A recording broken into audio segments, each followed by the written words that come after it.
Эсептин чыгарылышын көрөрдөн мурда алгач өз алдынча чыгарып коюңуздар. Ошондо сиздер эсептин кандай деңгээлде татаал экенин биле аласыздар.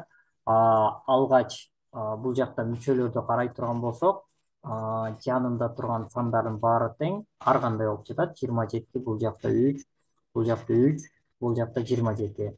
Ушундай боло турган болсо, баардыгын тең бирдей санга айландырып, даража түрүндө көрсөткөнүбүз оң. Андан сырткары бул жакта эмне темаларды билиш керек, даражалар менен иштегенди билиш керек, даражалардын касиеттерин жана ошондой эле кашанын сыртына чыгарганды билишибиз керек. Ушул үч теманы биле турган болсок, анан эсепти чыгара алабыз. Андан сырткары, конечно, бөлчөк тууралуу дагы анча мынча билишибиз керек.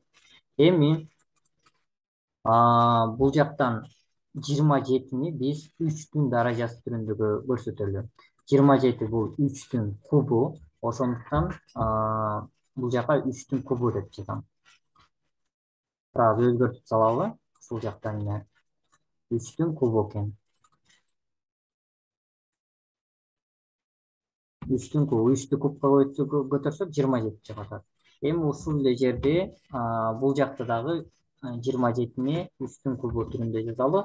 Болду. Баардыгы тең уже 3-түн даражасы түрүндө же болбосо 3 түрүндө көрсөтүлүп калды. Эми андан ары чыгарабыз. Бул жактан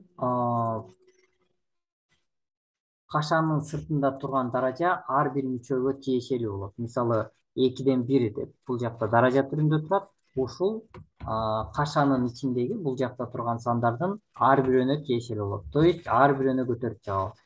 3-түн кубун 2-ден 1 даражага көтөрсөк, жөн гана даража көрсөткүчтөрүн көбөйтүп коебуз. 3-тү 2-ден 1-ге. Ошондо 3 жазабыз дагы 3 бөлүнгөн 2 деп коебуз.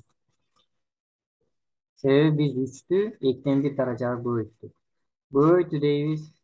Давайте көбөйтүү жок эле мындай деп жаза берейин. Ортосунда көбөйтүү бар деп айтат, түшүнөбүз. Деп турат. Анын 2 даражасын көбөйтөбүз 2-ден 1-ге, то есть 2-ни 2-ден 1-ге көбөйтө турган болсок 1 чыгат. Ал эми 1-ди жазбай эле койсок болот. Андан кийин Б-ны даражасы 2 болуп турат. 2-ни кайра 2-ден 1-ге көбөйтөбүз. Анда дагы жөн гана биринчи даража барат, аны жазбай эле койсок болот. Бул даражалардын касиеттери, ошондуктан ошону билишиңиздер керек. Кийинкини 3-түн 2-ден 1 даражасына көтөрсөк, 3-түн 2-ден 1 даражасы болот. Андан кийин Анын 4-түнчүсү деп турат. Анын 4-түнчүсүн 2-ден 1 даражага көтөрсөк, 4-тү 2-ден 1-ге көбөйтөбүз.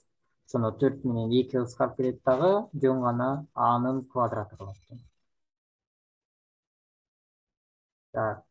Бул жакта көбөйткөндү көрсөтүп коеюн. 4 көбөйтүлгөн 2-ден 1. 4 көбөйтүлгөн 2-ден 1.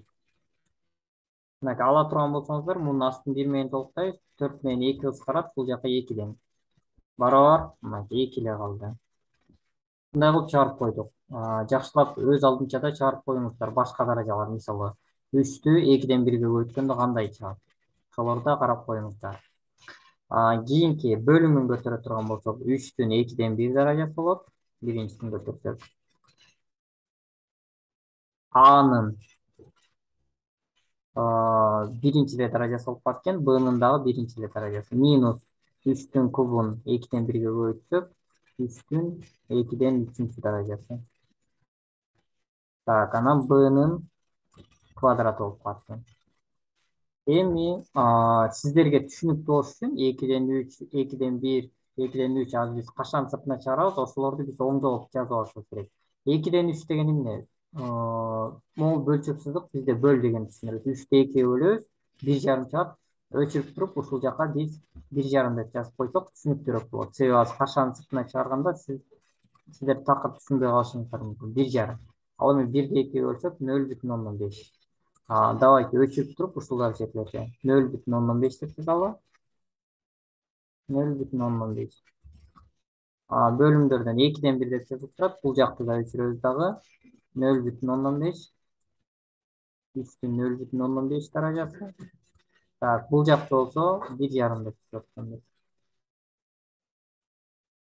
1,5. Так, эми кашанын сыртына чыгарсак болот. Кашанын сыртына чыгарганда эң кичинекей даражаларды чыгарабыз жана ошондой эле экөөнүндө бар мүчөнү чыгарабыз. Бул биринчи мүчө, бул экинчи мүчө. Биринчи жана экинчи мүчөдө тең 3 бар. Эң кичинекей даража бул жакта 0,5, 1,5 0,5 чоң, ошон үчүн 0,5 даража кашанын сыртына чыгарат.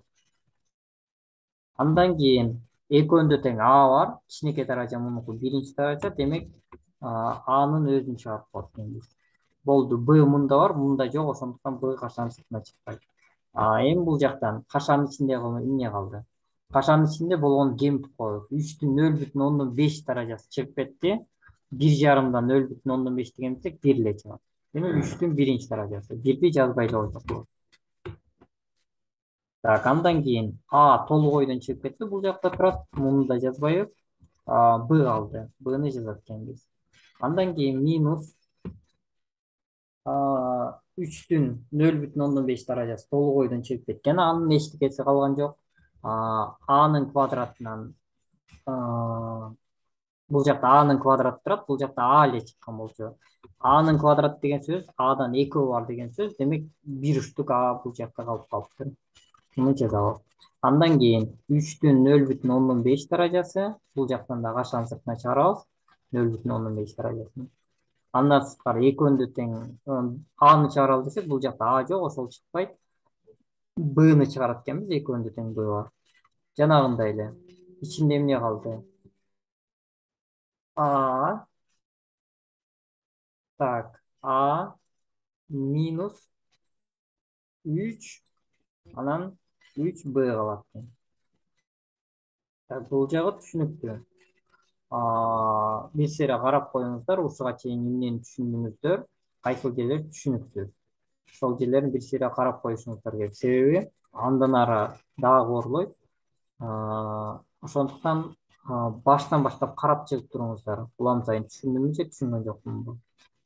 Так, андан кийин 3'түн 0,5 даражалар бул жактан кыскарат.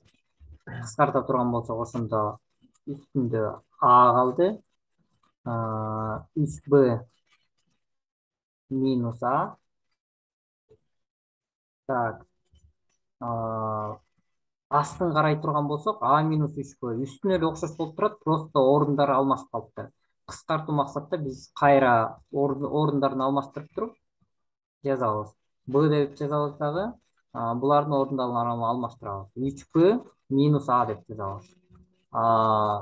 Минус менен орун алмаштырганда сөзсүз түрдө алдына минусту келтирип жазып коюшубуз керек. Себеби биз айырманы жөнүнөн жөн өзгөртүп жаза албайбыз.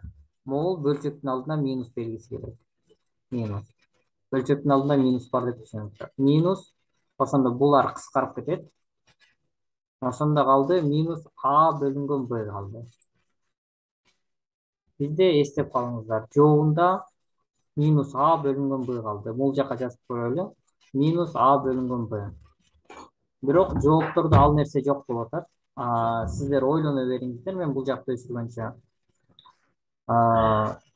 Кайсыл жообуна жакыныраак болуп турат? Ошого жакынын биз белгилешибиз керек. Бирок математикада андай нерсе жок. Так чыгыш керек. Буга жакыныраак экен деп туруп белгилей албайбыз. Ошондуктан кайсыл жообу тагыраак болот? Ошону карай берсеңиздер болот. Бул жактан Г варианты карай турган болсоңуздар, окшош болуп атат. Минус менен чыгып атат мынакей. Бул жактарда бөлчөктүн алдында минус бар болуп атат. Ошону эске ала турган болсок, ушул жообу туура болот. Бирок минус биринчи даража деп турат. Минус биринчи даражага көтөргөндө сандарды, бөлчөктү, жөн гана сандардын орун алмаштырып коесуздар. Б бөлүнгөн, Бны астына жазып коебуз, Аны үстүнө жазып коебуз. Демек, муну чыгара турган болсок, минус А бөлүнгөн Б чыгат экен. Мынакей биздин жооп чыкты. Эгерде сиздер жеке мен менен орто даярданам десеңиздер, анда төмөндө турган WhatsApp номериге кайрылсаңыздар болот. Бизде эки түрдүү даярдайбыз, Zoom аркылуу жана сайт аркылуу даярдык кылабыз.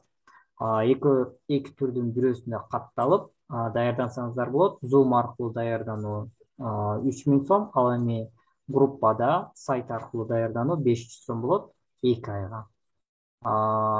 Ошондуктан экөөнүн бирөөсүн тандап, сиздерге кайсы ылайыктуу болсо ошону тандап катталсаңыздар болот.